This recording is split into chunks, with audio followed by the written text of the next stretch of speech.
오늘 이제 우리나라 동시만기일이 있는 날입니다.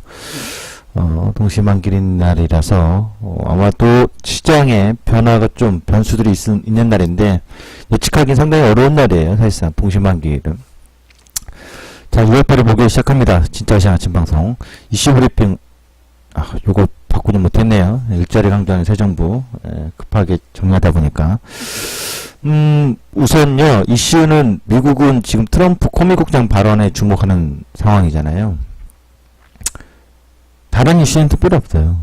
현재 뭐 글로벌적으로 뭐 갑자기 나오고 이런 건 아니고, 미국의 정치적인 불확실성이 다시 폭발하느냐, 아니면 별거 아니다, 갈 거냐, 이건데요. 오늘 이제 청문회 발언이 있는데, 발언하기 전에, 코미국장이 성명했던 부분들을 발표가 됐죠. 일단은 이 부분은요, 지켜봐야 돼요. 제가 너무 얘기했지만은 정치적인 부분이고 사람이 하는 일이라요. 어떻게 발언될지 몰라요. 우리나라도 박근혜 정부가 탄핵되는 상황 그렇게 또 전개가 될지 누가 알았겠습니까? 네. 그 전부터 말들은 있었습니다만 정권 초기에는 계속 짓밟아가지고 지역 있는 사람들도 막 덩태에 씌우고 있었잖아요. 근데 결국에는 말년돼가지고 터진 거죠. 터질게. 근데 트럼프는 이게 지금 임기 몇 개가 안 됐잖아요. 모르겠어요. 미국은 어떤 민주주의 국가인지 과연 우리의 촛불 집회처럼 그런 영향으로 트럼프가 끌어내릴 나올 정도. 근데 트럼프는 제가 봤을 땐 스스로 내려올 사람은 아니에요. 닉슨 게이트처럼 닉슨처럼 내려올 사람은 아닌 것 같고 누군가가 끌어내려야 되는데 꽤 오래 걸릴 거라고요. 저것도. 하여튼 저 부분은 지속될 건데 시끄럽습니다. 하여튼 정치적인 것 때문에. 그 부분이 단기간 어떤 악재냐 뭐냐라고 했을 때 일단은 뭐 호재는 아니잖아요. 그런 점에 있어서 좀 주목이 될 것 같고요. 그 다음에 이제 외국인 수급하고 영업이익, 많은 분들이 외국인이 계속 매수하고 있기 때문에 우리 영업이익이 상당히 좋기 때문에 계속 사는 거 아니냐. 그거 진짜 아무도 모르죠. 얼마나 살지는. 근데 어떤 관점에서 옛날에 나왔는지 한번 보도록 할 겁니다. 경기 순환지수에 대해서 좀 얘기를 해드리고요. 외국인 수급입니다. 이게 지금 보면요. 먼저 외국인 수급, 올해 들어와서 현재까지 기간으로 보면 딱 나오겠죠. 금액으로.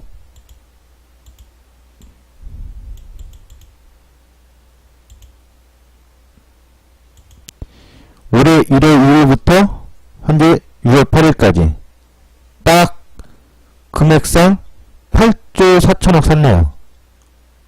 네, 한번 봅시다.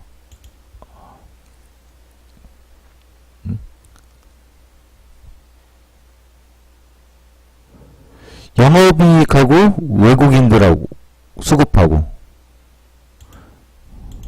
그러니까 좀 시장에서 계속 영업이익이 좋다고 하니까 좋은 거, 일본이 좋은 건 사실이었잖아요. 앞에서 좋다고 하니까, 그 외국인이 정말 얼마나 살까?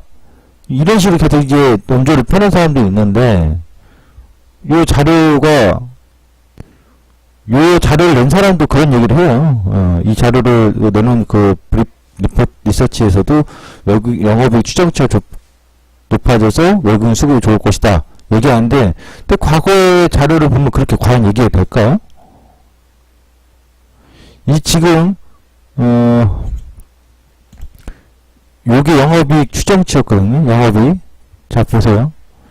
영업이익이 2011년도에 가장 좋았죠. 잘 보세요. 영업이익은 계속 증가했죠. 외국인 수급은 오히려 빠졌는데. 근데 2010년도에 영업이익이 계속 좋았죠. 외국인이 계속 들어왔는데. 자, 2012년도에는 영업이익이 좋다가 확 빠졌어요. 근데 외국인은 계속 들어왔는데 중간에 한번 살짝 빠지고는. 영업이 2014년도에 계속 안 좋았어. 그런데 외국인은 안 좋다가 막판에 하반기에 확 들어왔는데 2014년도 영업이익이 더 안 좋았어요. 근데 외국인이 사실상 계속 들어왔는데,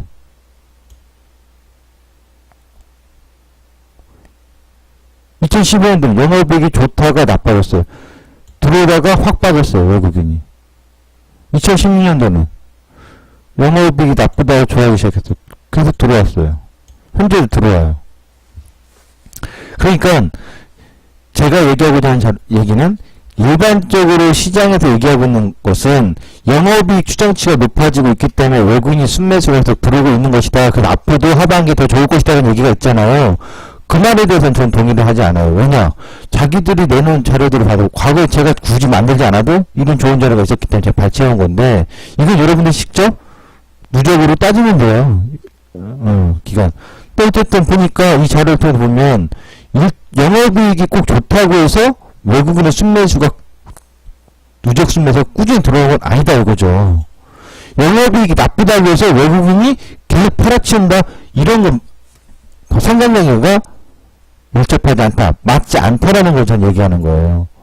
그러니까 영업이익 추정치가 높기 때문에 외국인 순매수가 계속 들어온다, 영업이익이 나빠지기 때문에 외국인이 계속 팔고 있다, 이거 앞뒤가 안 맞는다는 얘기예요. 이 부분을 알고 있자 이거죠. 외국인 순매수가 들어온 건 8조 4천억 전제까지 들어왔습니다만, 이것이 뭐 하반기까지 지속될 거라는 건 보지 않아요. 근데 특징은, 여기서 또 하나의 특징을 본다면, 2016년도 빼면 사실상 1년 만에 외국인이 매수하는 경우는 극히 드물었어요.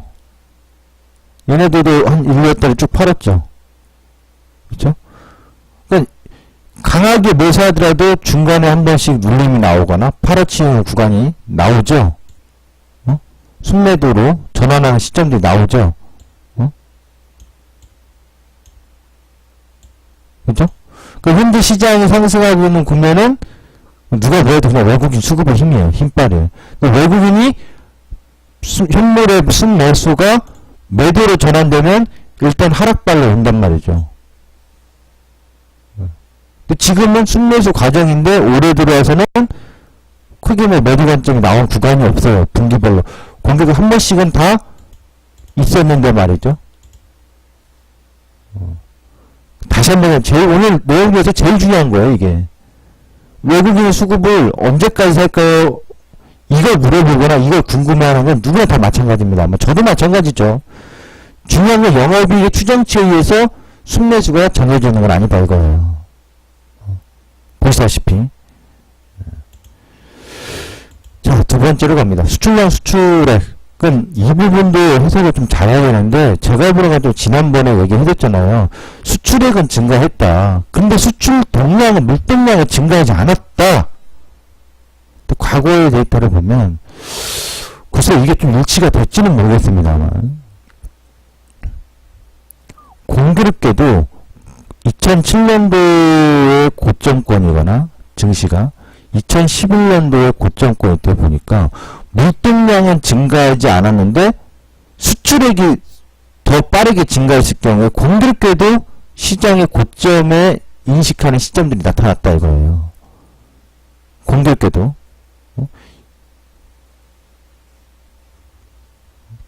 둘 다 중요하겠죠. 수출액도 중요하고 수출량도 중요한데, 제가 이 데이터를 보면서는 지금 이 구간이 과연 2009년도 10년도처럼 2005년도 6년도처럼 이러한 터닝포인트 구간으로 봐야 되는 거냐. 어쨌든 이제 바닥에서 터닝하니까 그런 터닝포인트도 볼 수 있겠지만, 수출 물동량은 크게 증가하지 않아서 수출액의 증가폭이 굉장히 빠르다는 것은 오히려 괴리가 벌어진 상황이 아니냐, 이렇게 좀 봐요. 그 다음에 미국 WTI랑 ISM 제조업 지수. 이 자료 중에 하나 보시면요, 유가하고 미국의 ISM 제조업 지수 상관관계가 상당히 높죠. 그러니까 유가가 상승할 때 ISM 제조업 지수도 확장 국면에 있고, 유가가 하락할 때 어때요? 유가가 하락할 때는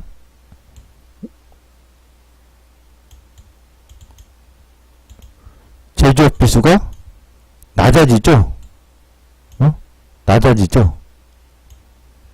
낮아지죠? 낮아지죠? 낮아지고 있고요.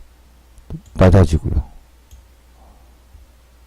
이번에 이제 유가가 그만큼 중요하다는 얘기로 봐야 되겠죠. 이번에 50불을 넘어서지 못하고 55불대를 넘어서지 못하고 유가가 내려갈 거냐, 유가가 상승할 거냐인데요. 제가 지난번에 유가 얘기했습니다만 중국하고 중국은 재고량이 쌓이고 있고요. 소비가 잘 안 되고 있고요. 미국은 생산량이 증가하고 있어서 세수기 때문에. 그래서 사실상 유가가 과거처럼 상승을 계속 할 가능성은 많지 않다. 60불보단 계속 55불대에서 40불대에 갇혀있는 모습이지 않겠느냐라는 얘기를 해드렸잖아요. 향후 유가가 이제 더 추가 하락을 할지 여부는 지켜봐야겠습니다만, 현재에서는 유가가 다시 뭐 55불, 60불 돌파할 수 있는 그런 모멘텀적인 것은 부족한 상황이라고 봐요. 그래서, 미국의 WTI와 ISM 제조업지수, 지금 정점 쪽에서의 지난번에 보여줬습니다만, 최근 좀 ISM 제조업지수 고점 정점에서 조금 감소했다고 했죠? 이번 달 발표는 좀 그대로, 그래도 확장 규모가 있는 거고요. 유가의 하락이 이번 달에 계속 이어지고 있기 때문에, ISM 제조업지수는 다음 달에 앞으로 가면 유가가 하락하면서는 좀 나빠질 가능성, 좀 더, 확장 국면에 있긴 하겠지만, 지난달보다 좀 낮아질 가능성, 예상을 하회할 가능성, 이런 것도 한번 주목해볼 필요성이 있다는 이거죠. 경기 순환의 정의입니다. 경기 순환의 정의에서 보면, 뭐 이제 회복기, 호황기, 후퇴기, 불황기. 저는 주식을 이런 데서는 안 사요. 그냥 매매만 해요. 그냥 막 떨어질 때, 이게 좀 빨리, 제가 좀 빨리 살지언정, 계속 분할매수 들어가고, 이렇게 해야지 진짜 이게 주식에 투자 시각을 보는데, 이 경기 순환 주기를 제가 왜 얘기하냐면요, 이 확장기가 수축구면 있는데, 요거 보시죠. 우리나라의 순환 주기에 이게 통계청 자료에 나온 것을 그대로 이제 발췌해서 갖고 온 건데요. 우리나라는 순환 주기가 평균적으로 44개월 정도로, 평균 44개월. 그러니까 가장 좋았을 때가 이 전두환 때인데요. 80년대. 60개월. 그쵸? 그 다음에 쭉 보면 거의 평균적으로 40개월에서 44개월이라고 보면 되겠죠? 통계청 자료에 나온 거니까요. 그리고 여기 YS 때 순환주기 여기가 IMF까지 오는 바람에 이 순환주기가 굉장히 길었죠. 60개. 이 운의 영역들은 이 영역은 뭐겠어요? 정점을 찍고 후퇴기가 되는 거죠. 후퇴기가. 그럼 지금 통계청 자료에 따르면 10순환수기라서 2013년도에 끝났어요. 2013년도 그 5월까지죠. 2013년도 5월에 2013년도에 보시면 돼요. 2010년 연말까지. 박근혜 정부 들어와가지고 지금까지인데 순환수 있다고 해서 13년도, 14년도, 15년도, 16년도. 지금 17년도잖아요. 그것도 6개월이 지났죠. 48했다가 6을 더하면요. 거의 54개월. 지금도 요거가 3월로 2013년 3월로 표시되어 있잖아요. 잠정이죠. 잠정치. 그러면 3월 빼버리면 51개월치인데 순환주기. 그럼 사실 순환주기에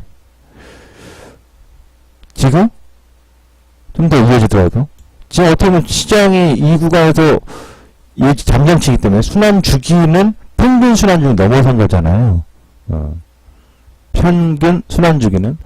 그래서 지금 계속해서 시장이 올라가고 있는 국면이 우리나라의 상승기를 만났더라도 과연 계속 지금? 2017년도까지 이렇게?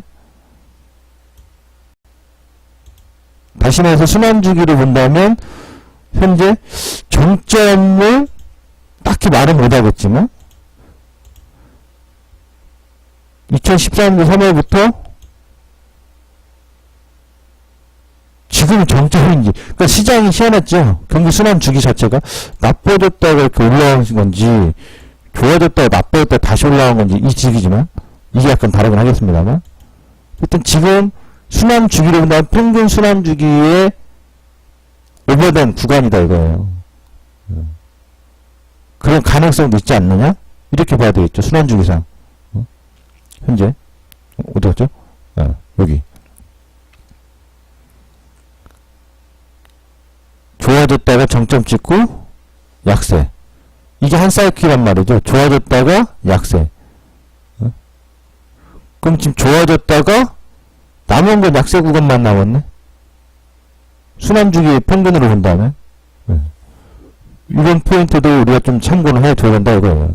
그러니까 시장이 올라간다고 해서 내려간다고 해서 한없이 내려가고 한없이 올라갈 것 같지만 평균 주기라는 게 있잖아요. 왜? 사람이 사는 게 다 똑같아. 조선시대 사람이나 지금 사람이나 똑같아요. 다른 거는 뭐 물량만 다를 뿐이지. 그때 당시에도 젊은 애들한테 젊은 애들 하고 다니는 거면 저 요즘 말세야 말세 싸가지 없어 이런다고요. 그때 조선 사람들이나 지금 사람들이랑 똑같아요. 그러니까 사람이 하는 거기 때문에 이 주기가 폭발적으로 달라질 일은 거의 없다는 얘기예요. 참고해 주셔야 되겠죠. 그럼 지금 시점은 오히려 밑에서의 터닝포인트 회복기를 볼 것이 아니라 정점에서의 후퇴기를 좀 참고해야 시점이 다가오는 게 아니냐 이렇게 좀 참고해야 될 것 같아요. 그럼 선진국 시장하고 신흥국 시장인데요. 이거는 글쎄요. 이거는 이제 그 KF 투자증권 리서치 자료를 만든 분들이 작성자분들이 얘기하는 논조인데 공감이 가는 것도 있고 안 가는 것도 있어요. 무슨 얘기냐면 이 시기에는 신흥국 시장이 우위에 있었다 이거예요. 자산시장이. 그리고 95년도에서 2000년도에는 선진국 시장이 우위에 있었다 이거예요. 그 다음에 2000년도에는 또 신흥국 시장이 우위에 있었다. 그 다음에 양쪽 하나 우위에는 선진국 시장이 우위에 있었다. 난 이거 솔직히 공감은 안 돼요. 이해는 뭐 틀린 말도 아니지. 근데 공감이 안 돼.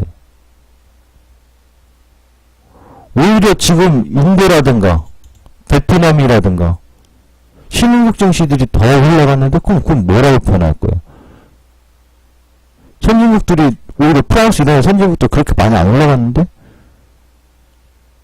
그러니까 이 사람의 그 작성자의 논조는 신흥국과 선진국 시장이 생산과 소비에 따라서 다르다 이거예요. 그러니까 다시 말해서 이 시기에는 선진국 증시는 미국의 IT 혁명으로 생산성이 개선됐다. 이거거든요. 근데 난 이거는 좀 억지스러워. 왜냐? 자산시장은 동일하다고 거의 같은 놈이라고요. 선진국이 좋아지면 신흥국도 같이 좋아지는 거야. 다만 상승폭이 다른 거야. 이 얘기죠. 대형주의 삼성전자의 반도체가 있고 중소형주의 개발주 중에 뭐 한미반도체도 있고 뭐 동부하이텍도 있고 여러 가지 있어. 반도체 관련주들이. 삼성전자 가면 얘네들 따라가는 거예요. 응? 그러니까 삼성전자가 무너지고 있는데 얘네들이 올라갈 수는 없잖아요. 이거는 저는 좀 뭐 공감을 아예 못하는 건 아니에요. 그럴 수도 있겠구나. 맞아. 저렇게 생각해 볼 수도 있을까? 싶긴 해요. 근데 이거 가지고 선진국 시장과 신흥국 시장의 투자 시기. 그래서 이 사람들의 논조는 지금 뭐냐? 2017년도부터는 신흥국, 선진국이니까 이제는 앞으로 신흥국 시장이 엄청나게 좋아서 대한민국 시장도 신흥국 증시이기 때문에 한국 증시에 투자를 해야 된다는 논조거든요. 영업 마인드라고 내가 봤을 때는. 그래야 사람들이 돈 들고 증권시장에 들어오지. 시장 안 좋다. 시장이 좀 꼬물꼬물할 거다. 부동산 시장이 안 좋다고 하는데 누가 부동산에다 투자를 하겠어요. 좋다고 해야지 투자를 하는 거죠. 그러니까 이런 식의 핑퐁 게임식으로 얘기를 하는데 이거는 뭐 그럴 수도 있지만 제가 보는 해석으로는 좀 빈약해. 논조가. 왜요? 이 시기에 뭐 신흥국만 가고 뭐 증시 다른 데는 안 갈까? 다 갔지? 안 그래요? 2007년도에 뭐 신흥국 증시만 잘 갔나? 선진국 증시도 잘 갔지? 논조는 좀 약한 것 같아요. 제가 봤을 때는. 네. 자, 오늘 진짜 시장 브리핑 여기까지 하도록 하고요. 오늘은 이제 만기 날인데 동시만기라서요. 오늘 먼저 예측하기는 상당히 쉽지는 않아요. 장중. 근데 오늘 한 가지 보면 오늘 시초가가 떨어져 가는가는 오늘은 5일2평을 하회하느냐 강렬하게 아니면 상회하느냐 이거거든요. 근데 이날의 양봉의 시점을 훼손하면 305.34인데 선물지수로 볼까요? 이날의 양봉이 305.20이에요. 그러니까 305가 되겠죠.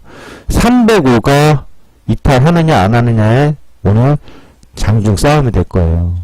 305가 이탈을 하면은 6월의 저점대까지 이탈하는 과정이 나올 거고 305가 이탈하지 않고 거기서 방어가 되면 305와 304.50 여기서 내려갔다 올랐다 내렸다 올랐다 반복이 되면 브레이크가 걸리면서 좀 지저분한 하루 이렇게 좀 가겠죠. 그 라인에서의 밀림이 나오느냐 그 라인에서의 브레이킹 반등이 나오면서 계속해서 보여줬던 박스 관점으로 보여줄 것이냐 뭐 이렇게 오늘 하루를 일단 예측하고 보겠습니다. 자, 진짜 아침 방송은 여기까지입니다.